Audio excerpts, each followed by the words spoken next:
नमस्कार, स्वागत है आप सभी का हमारे खास कार्यक्रम में और मैं हूं आपके साथ मुस्कान।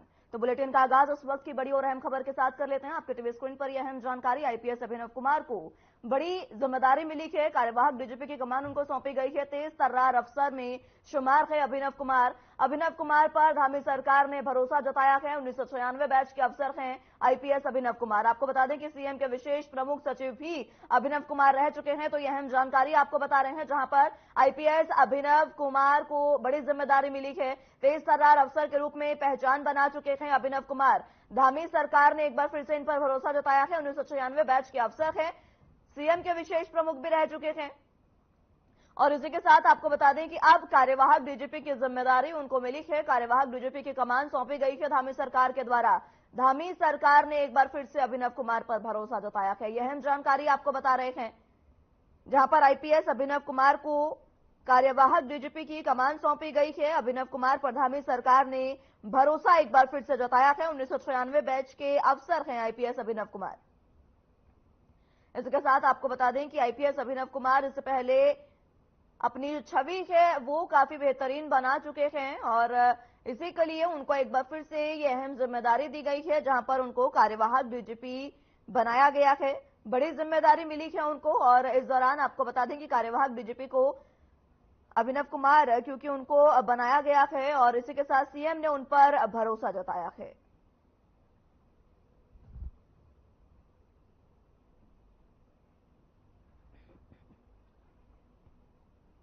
उत्तराखंड के डीजीपी अशोक कुमार सेवानिवृत्त हो गए हैं। पुलिस मुख्यालय देहरादून में उन्होंने बतौर डीजीपी अपनी अंतिम प्रेस कॉन्फ्रेंस की। उन्होंने कहा कि 35 साल पुलिस की वर्दी पहनकर उन्होंने राज्य में हमेशा कानून व्यवस्था कायम करने का काम किया है। ऑपरेशन मुक्ति, ऑपरेशन प्रहार और ऑपरेशन स्माइल सहित कई अभियान भी उन्होंने चलाए हैं। इसके साथ ही उन्होंने कहा कि नशा, ट्रैफिक और साइबर क्राइम पुलिस के सामने बड़ी चुनौती है।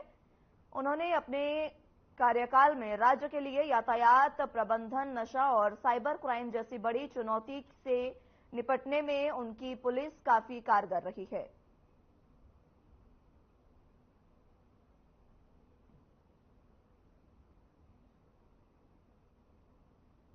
तो आपको बता दें कि 38 साल प्रदेश को संभाला है उन्होंने और अब डीजीपी अशोक कुमार क्योंकि सेवानिवृत्त हो चुके हैं तो अंतिम बार उन्होंने प्रेस कॉन्फ्रेंस की और प्रेस कॉन्फ्रेंस में उन्होंने कई बातें जो है वो साझा की है। उनका साफ तौर पर कहना है कि कई सालों तक प्रदेश इसको समर्पित किए हैं, कई साल, और अब उनका कार्यकाल पूरा हो चुका है, जिसके बाद उन्हें अब सेवानिवृत्त किया गया है। और सेवानिवृत्त करने के बाद उन्होंने प्रेस कॉन्फ्रेंस की और प्रेस कॉन्फ्रेंस करके उन्होंने ये बताया कि प्रदेश के सामने किस प्रकार की चुनौतियां हैं।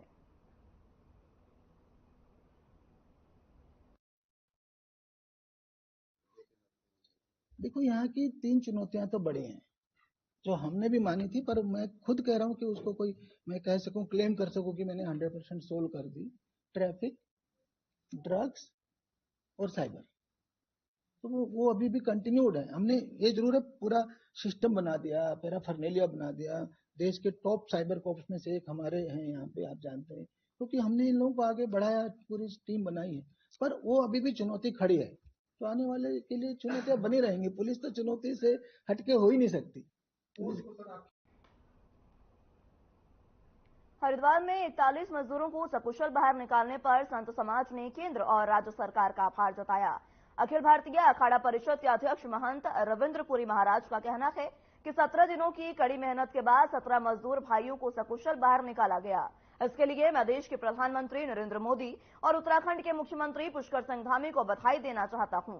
मुख्यमंत्री घटनास्थल पर तुरंत पहुंचे और फंसे हुए मजदूरों के लिए किसी भी प्रकार की समस्या उत्पन्न नहीं होने दी और जब भी सभी मजदूरों को सकुशल बाहर निकाला गया तो मुख्यमंत्री खुद मौके पर मौजूद रहे और सभी मजदूरों को अपने गले से लगाया। ऐसा लगता है कि इस वक्त मुख्यमंत्री उत्तराखंड के लिए देवदूत हैं।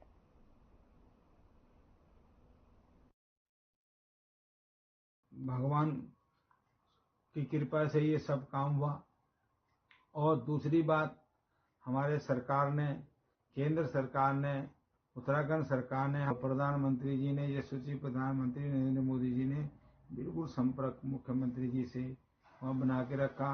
प्रधान पीएमओ की वहाँ टीम आई, पीएमओ की टीम का बराबर संपर्क बना रहा। सबका हौसला बढ़ा के रखा और जो वहाँ हर ऑक्सीजन, भोजन की व्यवस्था, कपड़ों की व्यवस्था, हर चीज़ की सुविधा उनको देके उनका मनोबल बढ़ाया। और उनको भी हम धन्यवाद करते हैं जिन्होंने अपना धैर्य रखा, मनोबल बढ़ा के अपना परमात्मा पर विश्वास करके वहाँ, नहीं तो इतने दिन में तो व्यक्ति पागल हो जाता है।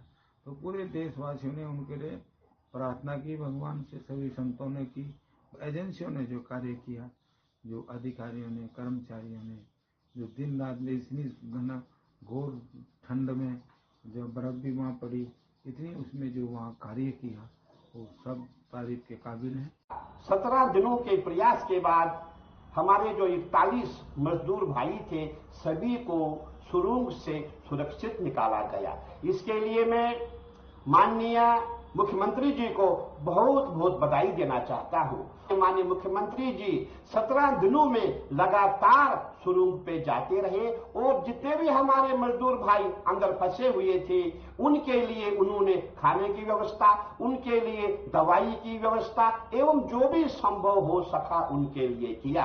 और जब हमारे मजदूर भाई वहां टनल से बाहर निकाले गए उस समय हमने देखा हमारे मुख्यमंत्री जी हमारी जनता से जो प्रेम करते हैं उस समय उनकी आंखों में झलक रहा था। मैं देख रहा था जब हमारे माननीय मुख्यमंत्री जी मजदूरों को छाती से लगा रहे थे। माननीय मुख्यमंत्री जी, मैं आपको बहुत बहुत आशीर्वाद और साधुवाद देना चाहता हूं कि आप वाकई जो है इस समय उत्तराखंड के देवदूत है।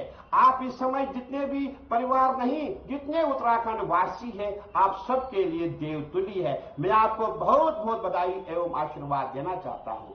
और टनल में फंसे हुए 41 मजदूर जो श्रमिक बाहर निकले हैं उसके लिए प्रदेश सरकार को भी और प्रदेश सरकार की उन सारी एजेंसियों को जो लगातार इस पूरे प्रकरण में लगी हुई थी उन सबको बहुत बहुत बधाई, धन्यवाद।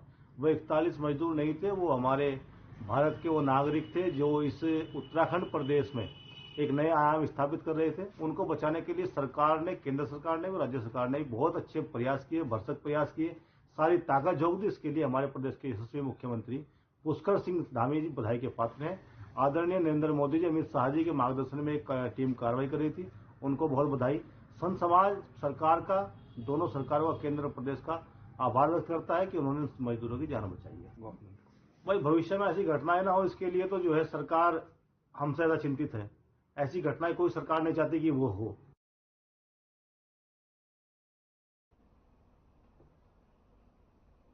वक्त एक छोटे से ब्रेक का है, फौरन हाजिर होंगे।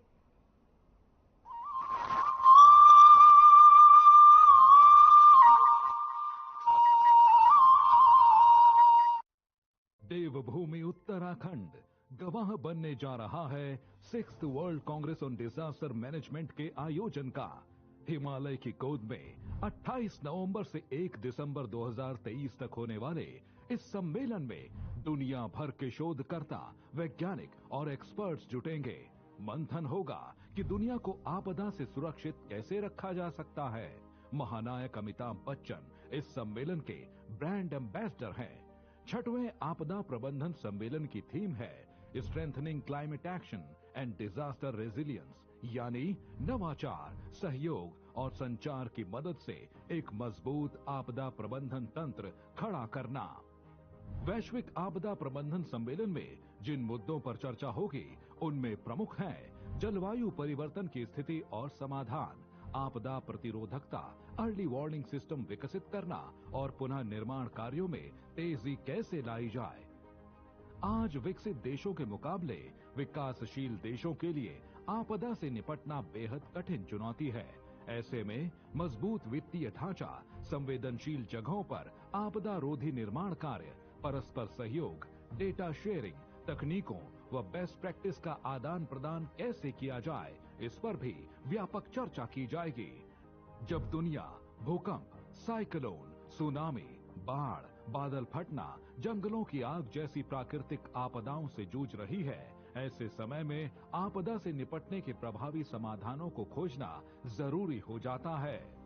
देवभूमि उत्तराखंड में होने वाला सम्मेलन न सिर्फ भावी पीढ़ियों का भविष्य बचाएगा, बल्कि उन्हें सुरक्षित और समृद्ध जीवन का उपहार भी देगा।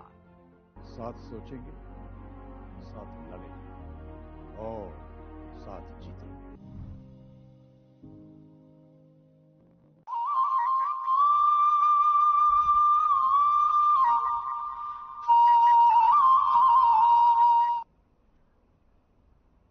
ब्रेक के बाद एक बार फिर से स्वागत है आप सभी का। तो अगली अहम खबरों की ओर रुख करते हैं। अपर पुलिस महानिदेशक अभिनव कुमार उत्तराखंड पुलिस के नए डीजीपी होंगे। इस संबंध में शासन ने आदेश जारी किया है। पुलिस महानिदेशक अशोक कुमार 30 नवंबर को सेवानिवृत्त हो रहे हैं, जिसके बाद अब अभिनव कुमार को यह जिम्मेदारी सौंपी गई है और उनको कार्यवाहक डीजीपी की कमान दी गई है।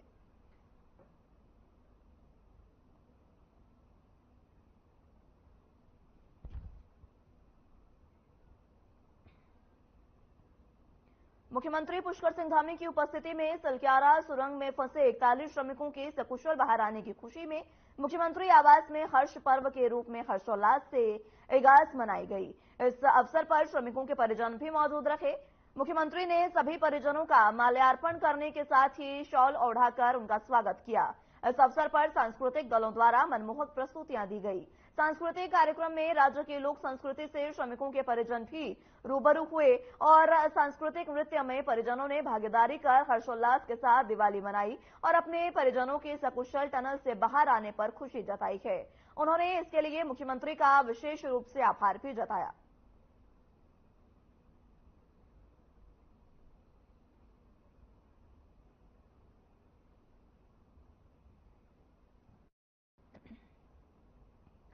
सलक्यारा टनल में फंसे 41 कर्मचारियों के सुरक्षित निकालने पर नीलकंठ धाम रुद्रपुर में पूजा अर्चना की गई। दक्षिण मंडल के नेतृत्व में प्रदेश नेतृत्व के आह्वान पर नीलकंठ धाम शैलजा कॉलोनी में प्रदेश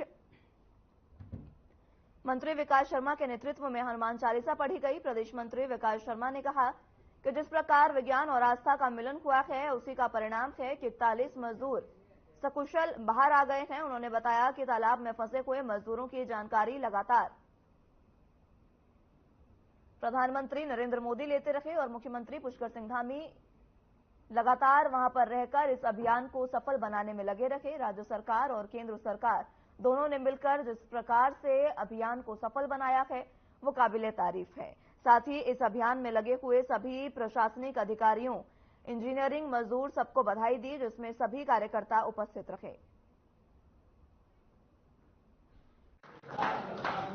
जो हमारे उत्तरकाशी के सिलकायरा टनल में जो 41 मजदूर फंसे थे, उनको हमारे धामी जी, मुख्यमंत्री और प्रधानमंत्री मोदी जी के प्रयासों के अनुसार उनको निकाल दिया गया है। तो उसी से मतलब उसी जो कार्य हुआ है उसको प्रेरित होकर हम सब ने आज विकास शर्मा जी के नेतृत्व में यह कार्यक्रम किया है। यहाँ हमने भगवान महादेव और बालाजी की प्रार्थना की कि वो हमारे मुख्यमंत्री धामी जी और प्रधानमंत्री मोदी जी को लंबी आयु दें, उनको एक से एक बढ़कर कार्य करने की प्रेरणा देते रहें और उन पर अपना आशीर्वाद बनाए रहें। आज अभी सभी कार्यकर्ताओं ने आज नीलकंठ धाम मंदिर में पहुंच के हम सब कार्यकर्ताओं ने दक्षिण मंडल की ओर से पूजा अर्चना की। दिन रात हमारे पुष्कर धामी जी ने जो रेस्क्यू कर 41 कर्मचारियों को बचाने का काम किया है, मैं आदरणीय पुष्कर धामी जी के लिए और नरेंद्र मोदी जी के लिए और उनकी पूरी टीम के लिए हम सब ने प्रार्थना की है कि वो हमेशा स्वस्थ रहें, ऊर्जावान रहें, इसी तरह से कार्य करते रहें ताकि हम युवाओं में सब में एक जोश बना रहे और उत्तराखंड जो है दिन तरक्की रात चौगुनी करे। हम यही ईश्वर से प्रार्थना करते हैं। वक्त एक छोटे से ब्रेक का है, फौरन हाजिर होंगे।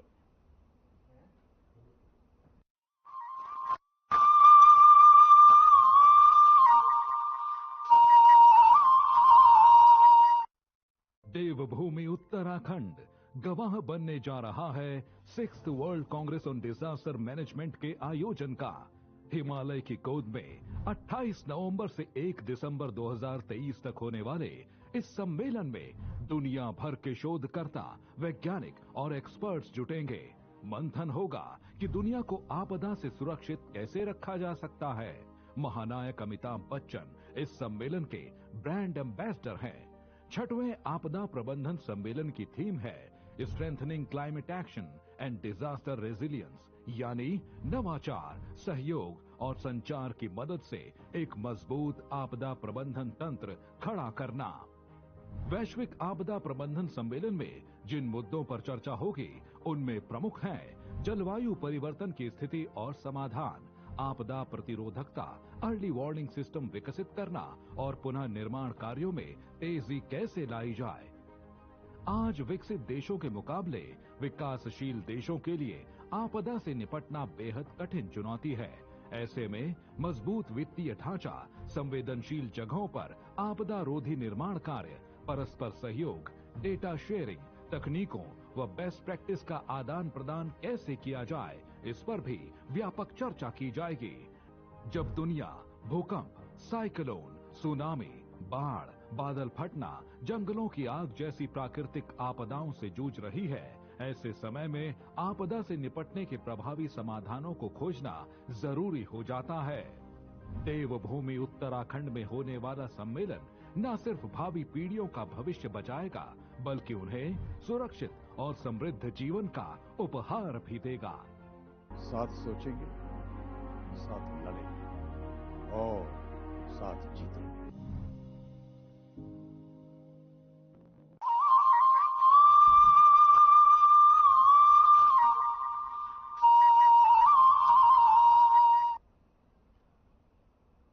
ब्रेक के बाद एक बार फिर से स्वागत है आप सभी का। तो अगली अहम खबरों की ओर रुख करते हैं।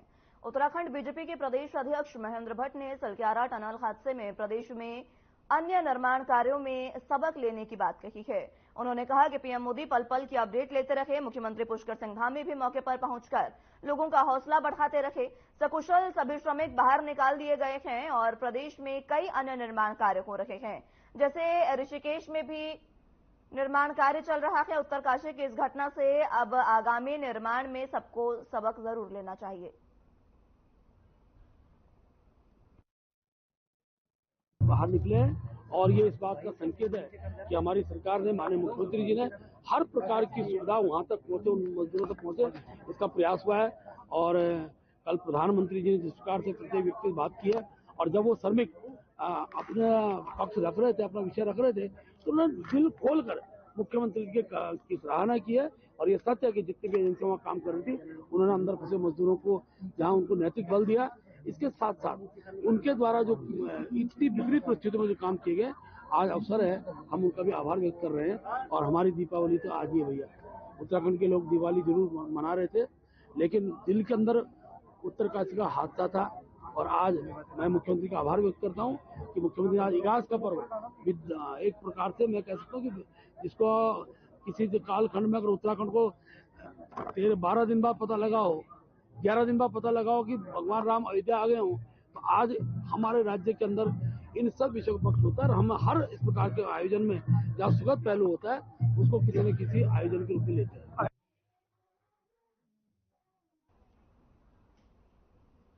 कांग्रेस के वरिष्ठ नेता और पूर्व प्रदेश अध्यक्ष प्रीतम सिंह ने एक बार फिर से लोकसभा चुनाव लड़ने से इनकार कर दिया है।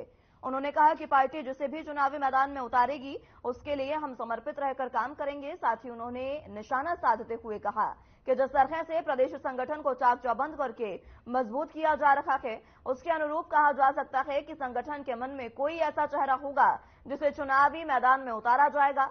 बता दें कि प्रीतम सिंह चकराता विधानसभा से लगातार चुनाव जीतते आ रहे हैं और पिछली बार उन्होंने टिहरी लोकसभा सीट से ताल ठोकी थी, लेकिन वो जीत नहीं सके। हालांकि अब एक बार फिर से लोकसभा चुनाव के प्रत्याशियों की सुगबुगाहट तेज हो गई है, लेकिन उन्होंने साफ इनकार कर दिया है।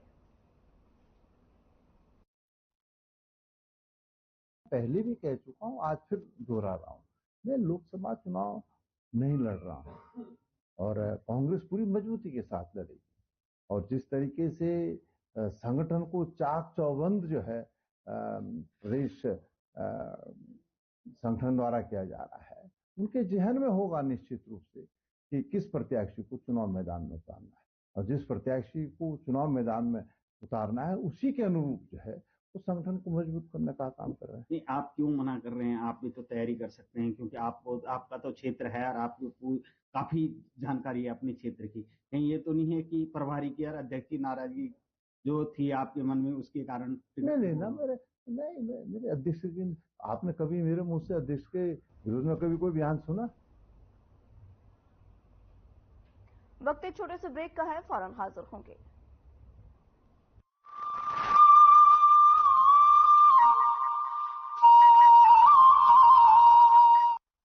देवभूमि उत्तराखंड गवाह बनने जा रहा है 6th world Congress on disaster management के आयोजन का।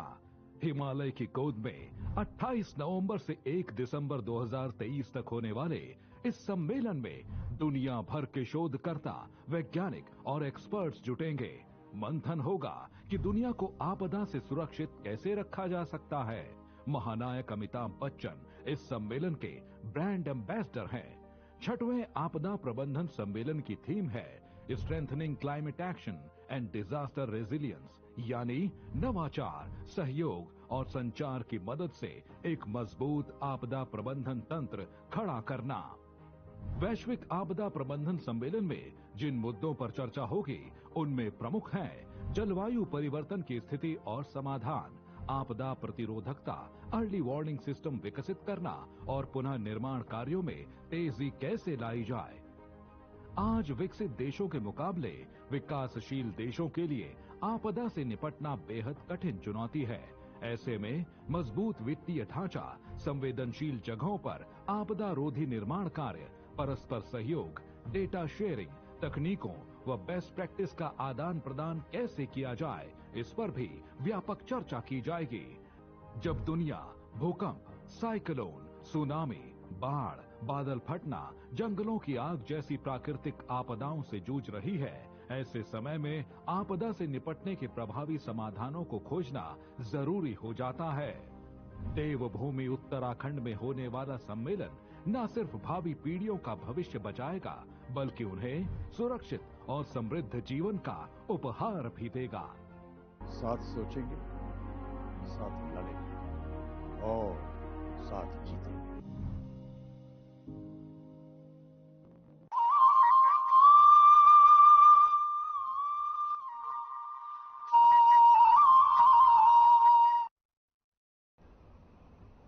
ब्रेक के बाद एक बार फिर से स्वागत है आप सभी का। तो अगली अहम खबरों की ओर रुख करते हैं। जनपद उधम सिंह नगर के खटेमा में राष्ट्रीय स्वयंसेवक संघ के वरिष्ठ प्रचारक और मुस्लिम राष्ट्रीय संघ के मार्गदर्शक इंद्रेश कुमार के निर्देश पर पीओके को पाकिस्तान के कब्जे से आजाद करने को लेकर पीडब्ल्यूडी गेस्ट हाउस में खटेमा मुख्य चौक पर तिरंगा यात्रा निकाली गई। इस दौरान मुस्लिम राष्ट्रीय मंच के काफी संख्या में कार्यकर्ता मौजूद रहे। आपको बता दें कि राष्ट्रीय स्वयंसेवक संघ के वरिष्ठ प्रचारक इंद्रेश कुमार के निर्देश पर पीओके को पाकिस्तान से आजाद कराने के लिए पूरे देश के राष्ट्रव्यापी आंदोलन और जन जागरण अभियान चलाया जा रहा है। इसी क्रम में खटीमा में भी तिरंगा यात्रा निकालकर पीओके को भारत में शामिल करने की मांग की गई। इस दौरान राष्ट्रीय मुस्लिम मंच के कार्यकर्ताओं ने कहा कि पीओके भारत का था और हमेशा भारत का रहेगा।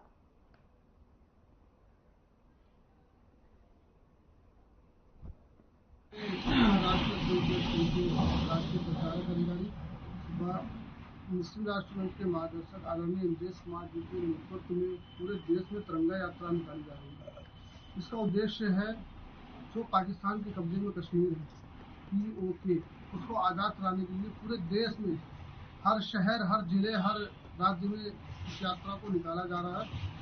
और उसी में ही मुस्लिम राष्ट्र मंच खटीमा ने भी एक यात्रा जो है पीडब्ल्यूडी गेस्ट हाउस से खटीमा मेन चौराहे तक निकाली और खटीमा मेन चौराहे से फिर वापस खटीमा पीडब्ल्यूडी गेस्ट हाउस आ गई। ये आदरणीय इंद्रेश कुमार जी जो मार्गदर्शक है मुस्लिम राष्ट्र मंच के।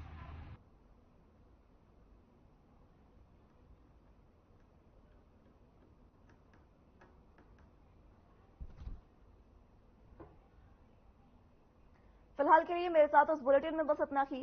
नमस्कार।